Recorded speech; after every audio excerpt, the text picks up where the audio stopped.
Okay, irregular verbs. If you watched the first tutorial on verbs, verb changing, and it was mainly on regular verbs with some irregulars, then you remember me mentioning that irregular verbs, they change funny. They're very annoying, or can be annoying, and not so predictable. So this chart has actually been super helpful for a lot of students because it's been organized to the 4 basic type of verbs, irregular verbs, and then visually you can see what it looks like, and it helps students a lot to sort them out. And plus, once they fill out the entire irregular verb chart, they can go back and refer to it a lot quicker than the back of the book, or I can't find it in the back of the book, so let me go back to this exercise. So, and really a lot of them are not listed in the back of the book, which I think isn't good. So anyway, so the regular verb chart looks a lot like the regular verb chart as far as the setup. The verbs listed, definition, yo, la, usted, the rest of the pronouns. And I pretty much have every verb, every irregular verb. There may be 1 or 2 not listed, but I'm pretty sure all of them are there. So what I'm going to do is I'm going to go ahead and go through all of the forms for you, except for these few, and I'll tell you why in a sec. So why does this chart, first of all, look so super funny? Why is there a couple of brackets on the side? How come there's different colors? Why is it all weird looking? The main reason is that there's 4 different categories. So 4 different categories, and I have the brackets to the side, so it's just kind of easier to label them. So, and if you want to add a little highlighted part here to separate them, then I suggest doing that too. Couldn't do that in Microsoft Word or Pages, so you can do that yourself too, so I'll do that a little bit here. Okay, the first set of verbs. So what's funny about these ones? What makes them different? Well, salir, traer, estar, hacer, ver, conocer, saber, dar, poner. And definitions, you can fill that out. Alright, let's talk about the yo form. And that's basically the name for these.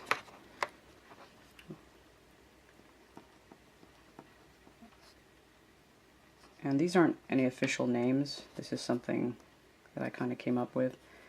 Changes, and if you want to put funny, I'll just put that. Just to be clear, change is funny or irregular in only yo form. So, all of these verbs are irregular, and I say that they're regular only in the yo form, or they only change funny here, because the rest of the forms look normal, look just like and follow the regular verb format. For example, salir. If it followed the normal regular verb way, then we would drop the IR and add an O, salo. But it's not. It's not salo. It's going to be salgo. So a G comes out of nowhere. But in the rest of the forms, it's completely normal. For the he, she, drop off the IR. And we said that, okay, the ending was either an E or an A. Here, the ending was an N, basically, an EN or an AN. The ending is a S, either an AS or an ES, and then what? Mos. So salir in the rest of the forms is normal. So if that's the case, what is it going to be? Drop off the IR, add the E. Okay, what about the AOS form? Drop off the IR, add EN. Drop off the IR, add ES. and only drop off the R, and it should be salimos. So if you've got the regular verbs down, then the L form all the way through the nosotros form you loop fine in. It's just the yo form that changes funny. So I'm going to do the yo form for the rest of these, and I won't go over their regular forms because we've already gone over that in the other video. Okay, so traer, instead of trao, it's going to be traigo. Now we've seen this one before. Instead of esto, it's going to be estoy, such as estoy bien, gracias. Hacer, it won't be hago, it will be hago. Ver, it will not be vo, it will be veo. Conozco, this one's completely different. It won't be sabo, it will be se with an accent. Dar will be doy, and poner will be pongo. So these irregular verbs are only irregular in the yo form.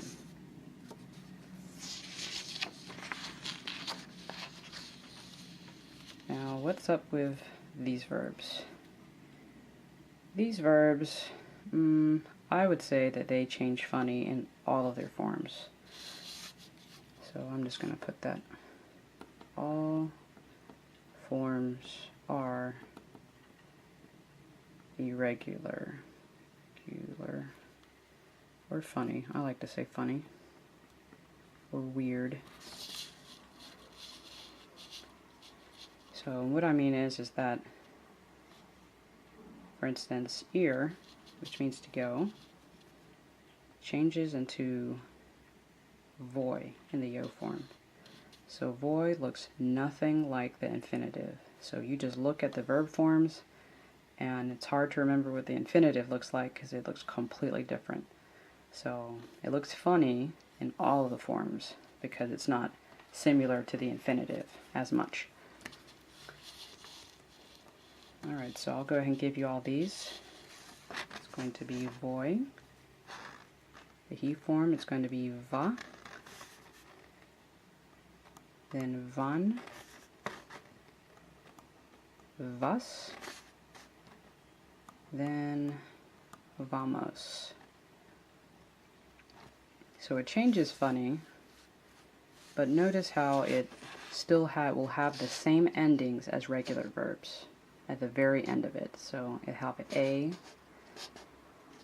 it has n at the end, s, and mos. So you can always tell who it's talking about. Okay, oír, that means to hear. It's going to be oigo, oye, oyen, oyes, oímos.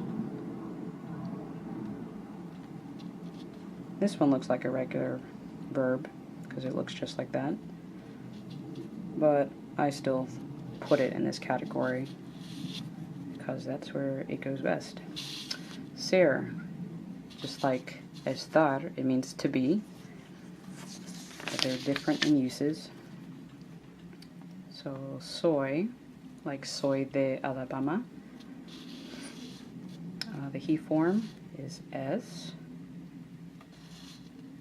They form son. The you form eres, and the we form somos.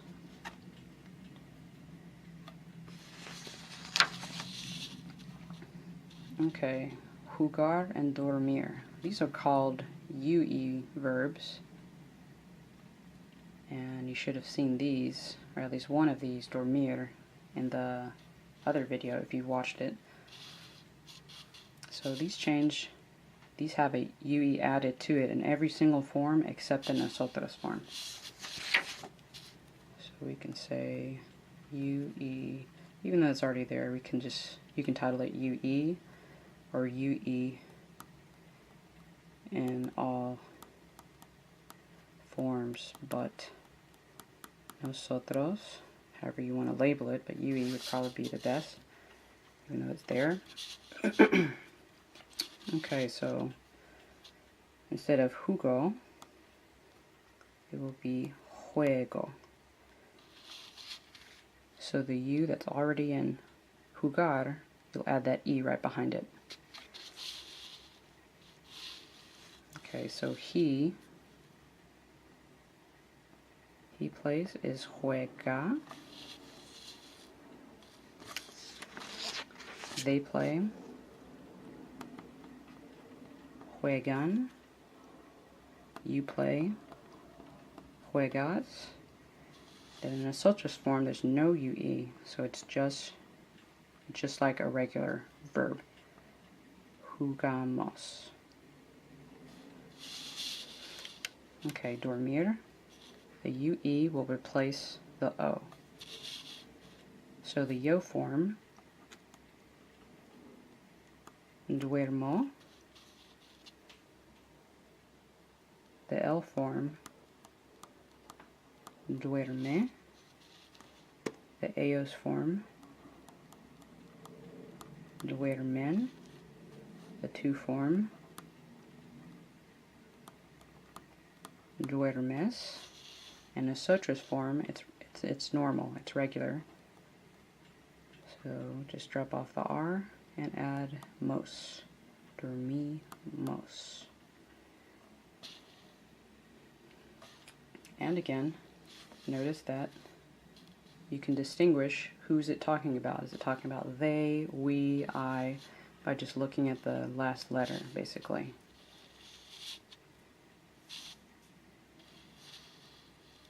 Except for, of course, soy and voy, but there is an O in there somewhere, so that might help you remember. Okay, the last set of verbs. These are called IE verbs, IE stem changing. And basically, an E in each of these verbs is going to change to an IE. So that E, and that E. So let's see what it looks like. I'm just going to put It's IE. 9 o'clock. And this is the same as the UE, and it changes in all the forms. It'll have an IE except for the nosotros form. Okay, so let's look at the first one. To prefer is what it means.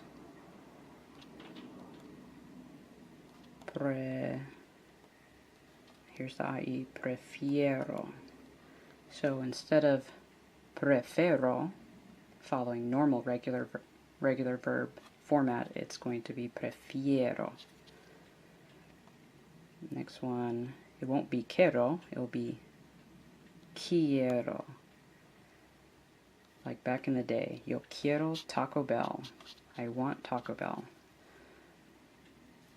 Okay, now this one, as well as the next one, you won't put an IE there. This one's a little even more funny. Tango. Tango. So instead of tieno, tango.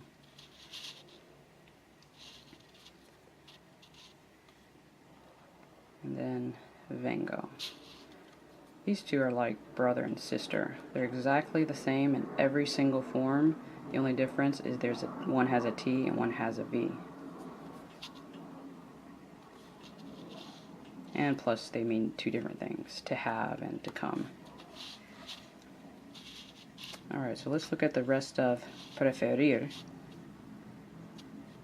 The L form, prefiere. The they form,